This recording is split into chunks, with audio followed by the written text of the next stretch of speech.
Bad girl படத்தோட trailer வந்து release ஆனது நிறைய பேருக்கு தெரியாது. ஆனா அதுக்கப்புறமா அந்த ட்ரெய்லர்ல சொல்லப்பட்ட கதையை வச்சு நிறைய சர்ச்சைகள் வந்து கிளம்பியிருக்கு. ஸோ அது என்னங்கிற பத்தி இந்த வீடியோ நம்ம பார்க்க போறோம். என்னோட சேனலுக்கு ஃபர்ஸ்ட் டைம் வந்து மறக்காம சப்ஸ்கிரைப் பண்ணிக்கங்க. என்னோட பேர் சக்திவேல். தமிழ் சினிமா பொறுத்த வரைக்கும் பெண்களை நமக்கு எந்த மாதிரி காட்டிட்டு இருக்காங்கன்னு கேட்டீங்கன்னா 70s 80s காலங்களில் ரிலீஸ் ஆன தமிழ் திரைப்படங்களில் பார்த்தீங்கன்னா ஒரு பெண்ணுக்கு கல்யாணமாகும். கல்யாணம் ஆனதுக்கு அப்புறம் அந்த பெண் புகுந்த வீட்டில் போயிட்டு தன்னுடைய உரிமை நிலைநாட்டுறதுக்காக என்ன மாதிரியான விஷயங்கள் செய்வாங்க, தன்னுடைய ஃபேமிலி வந்து சமுதாயத்தில் ஒரு நல்ல இடத்துக்கு கொண்டு வரதுக்கு எந்த மாதிரி கஷ்டப்படுவாங்க திரைப்படங்கள்ல காட்டியிருப்பாங்க. அப்படியே கொஞ்சம் தள்ளி வந்தீங்கன்னா 90s 20s காலங்களில் வந்து ரிலீஸ் ஆன திரைப்படங்கள்ல ஒரு பெண் காலேஜ் போனா அந்த பெண் கம்பல்சரி லவ் பண்ணி தான் ஆகணும். ஒருத்தன் லவ் பண்ணி கல்யாணம் பண்ணிக்குவான், இல்லைன்னா இன்டர்காஸ்ட் மேரேஜ் பண்ணிக்குவான். இந்த மாதிரி விஷயங்களை தான் வந்து 90s 20s காலங்களில் தமிழ் சினிமாவில் பெண்களை பத்தி நமக்கு காட்டினாங்க. 2020 25 இந்த காலகட்டங்களில் நமக்கு பெண்களை எந்த மாதிரி காட்டுறாங்கன்னு கேட்டீங்கன்னா, ஒரு பெண் வயசுக்கு வந்துட்டாலே அந்த பெண் தனக்கு பிடிச்ச எல்லா விஷயத்தையும் செய்யலாம். அது வந்து நல்லதோ கெட்டதோ அதெல்லாம் வந்து தன்னோட தான் இருக்கணும். அது தான் தான் வந்து முடிவெடுக்கிற ஒரு இடத்துல இருக்கணும்.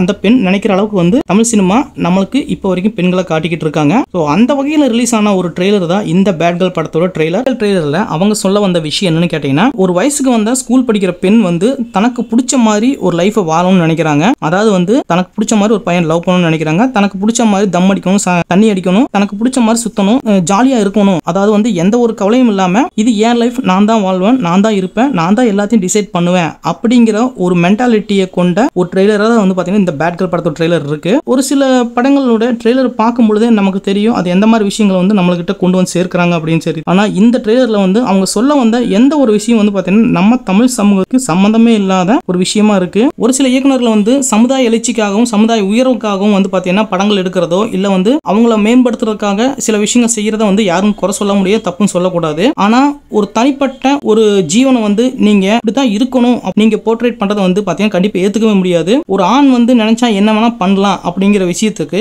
ஈக்குவலா வந்து ஒரு பெண் என்ன வேணா நினைச்சா பண்ணலாம் அப்படிங்கிற ஒரு விஷயத்தை தான் வந்து பாத்தீங்கன்னா இந்த பேட் கேர்ள் ட்ரெய்லர்ல வந்து அவங்க சொல்லியிருக்காங்க. ஆனா உண்மை என்னன்னு கேட்டீங்கன்னா, ஒரு ஆண் வந்து நினைச்சா கூட ஒரு உயிரை வந்து உருவாக்க முடியாது. பெண் வந்து நினைச்சா கடவுளே செய்ய முடியாது அந்த விஷயத்தை கூட செய்ய முடியும். இப்படி இருக்கும் பொழுது அந்த பெண்ணை வந்து நம்ம கண்டிப்பா மதிக்கணும். இந்த ட்ரெய்லர் வச்சு பார்க்கும் பொழுது ஸ்கூல் படிக்கும் போதே இந்த மாதிரி ஒரு கருத்தியலை வந்து கொண்டு போய் கொடுக்கணுமா அப்படின்னு சொல்லி தோணுது. ஏன்னா ஒரு காலேஜ் படிக்கும் போது லவ் பண்ணணும் அப்படிங்கிற மாதிரி ஒரு விஷயத்தை சொல்லிட்டு இருந்தாங்க. ஸோ அந்த அளவுக்கு வந்து ஒரு ஒஸ்டான ஒரு விஷயமா தான் வந்து பாத்தீங்கன்னா இந்த ட்ரெய்லர் சொல்லியிருக்காங்க. பெண்கள் நாட்டின் கண்கள் அப்படிங்கிற ஒரு விஷயத்தை வந்து அடிக்கடி சொல்லி வந்து பெண்களை வந்து ரொம்ப உற்சாகப்படுத்துவாங்க. பெண்கள் வந்து எல்லா துறையிலையும் வந்து முன்னேறி வரணும், எல்லா இடத்துலையும் வந்து தனக்குன்னு ஒரு ஈக்குவல் ரைட்ஸ் வந்து அவங்க வந்து எடுத்துக்கணும். ஆல்மோஸ்ட் வந்து பாத்தீங்கன்னா இப்ப அது சொன்ன விஷயம் மாதிரி எல்லாமே நடந்துகிட்டு தான் இருக்கு. அதாவது வந்து எல்லா துறைகளிலும் பெண்கள் இருக்காங்க, எல்லா இடத்துலையும் வந்து பெண்கள் வந்து பாத்தீங்கன்னா தன்னோட திறமைகளை வந்து காட்டிக்கிட்டு தான் இருக்காங்க. ஆனால் இந்த மாதிரி ஒரு சில திரைப்படங்கள் வந்து பாத்தீங்கன்னா பெண்களை வந்து உயர்த்தி காட்டுங்கிற பேர்ல அவங்கள வந்து ரொம்ப கொச்சைப்படுத்தி காட்டுற மாதிரி தெரியுது. புனிதமா கருதப்படுற அந்த பெண்ணை வந்து இந்த மாதிரி ஒரு பேடான ஒரு ஸ்கிரீன் பிளே வச்சு நம்ம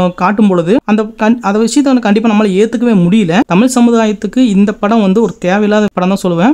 வெற்றிமாறன் வந்து இந்த படத்தை வந்து ப்ரொடியூஸ் பண்ணியிருக்காருன்னு சொல்றாங்க. பட் வந்து இவர் வந்து சமுதாய எழுச்சியை வந்து பத்தி பேசக்கூடிய ஒரு இயக்குனர். அவர் எப்படி இந்த மாதிரி ஒரு விஷயத்துல வந்து இன்வால்வ் ஆனாருன்னு தெரியல.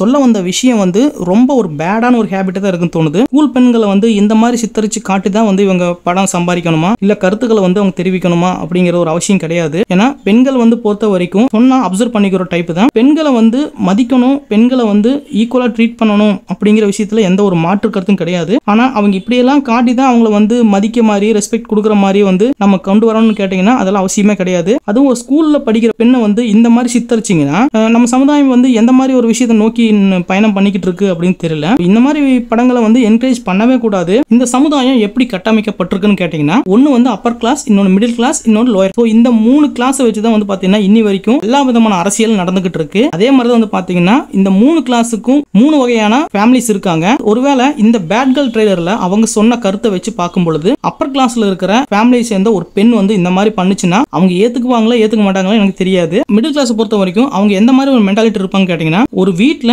ஒரு பெண் படிச்சா அந்த குடும்பமே படிச்ச மாதிரி அப்படின்னு சொல்லிட்டு ஒரு மென்டாலிட்டியோட இருப்பாங்க. ஸோ அவங்களுக்கு வந்து இந்த பேட் கேர்ள் ட்ரெய்லர் வந்து ஒரு மிகப்பெரிய ஒரு எதிரின்னு சொல்லலாம். ஏன்னா இந்த மாதிரி இருக்கிற ஃபேமிலி தான் வந்து டார்கெட் பண்ணி நிறைய திரைப்படங்கள் எடுக்கப்பட்டுக்கிட்டு இருக்கு. இதை வந்து கண்டிப்பா அவங்க அங்கீகரிக்கவே கூடாது. அடுத்ததான் லோயர் கிளாஸ்னு ஒன்று இருக்கு. இந்த லோயர் கிளாஸ் சார்ந்த ஃபேமிலியில் இருக்கிற பேரண்ட் என்ன நினைப்பாங்கன்னு கேட்டீங்கன்னா, கிளாஸ்ல இருக்கிற பெண்கள் படிக்கிற மாதிரி தன்னுடைய பெண்ணையும் படிக்க வச்சிடணும், தன்னுடைய குழந்தையும் படிக்க வைக்கணும், தான் குழந்தையும் படிக்கணும் அப்படிங்கிற மாதிரியான ஒரு மென்டாலிட்டியோட இருப்பாங்க. இவங்களுக்கெல்லாம் வந்து பாத்தீங்கன்னா இந்த படம் வந்து உண்மையிலேயே ஒரு சாபக்கேடுன்னு சொல்லுவேன். ஏன்னா இவங்க சொல்ல வந்த கருத்து என்னன்னு கேட்டீங்கன்னா, எந்த கவலையுமே இல்லாத ஒரு பெண் வந்து தன்னை பத்தி மட்டுமே யோசிக்கக்கூடிய ஒரு குழந்தை வந்து என்ன பண்ணுமோ அதைத்தான் வந்து பாத்தீங்கன்னா இந்த பேட் கேர்ள் ட்ரெய்லர்ல சொல்லியிருக்காங்க. சுய புத்தியும் வேணும், அதே பாத்தீங்கன்னா சொல் புத்தியும் வேணும் அப்படிங்கிற ஒரு மென்டாலிட்டியோட தான் வந்து இருந்தா தான் இந்த பெண் சமூகம் வந்து கண்டிப்பா உருப்படும் சொல்லலாம். ஃபைனலா இந்த பேட் கேர்ள் ட்ரெய்லர்ல அவங்க சொல்ல வந்த விஷயத்தை வச்சு பார்க்கும் பொழுது படம் வந்து எந்த ஒரு சிச்சுவேஷன்லயும் வந்து தமிழ் சமூகத்துக்கோ இல்ல பெண் சமூகத்துக்கோ வந்து பயன்பட போற ஒரு படமே கிடையாது. எனக்கு தெரிஞ்சு சென்சார் போர்டு இதை வந்து கண்டிப்பா உற்று கவனிக்கணும்னு எதிர்பார்க்கிறேன். இந்த வீடியோ பிடிச்சிருந்தா மறக்காம லைக் பண்ணுங்க, கமெண்ட் பண்ணுங்க, ஷேர் பண்ணுங்க. மறக்காம என்னோட சேனல் சப்ஸ்கிரைப் பண்ணிக்கோங்க. தேங்க்யூ.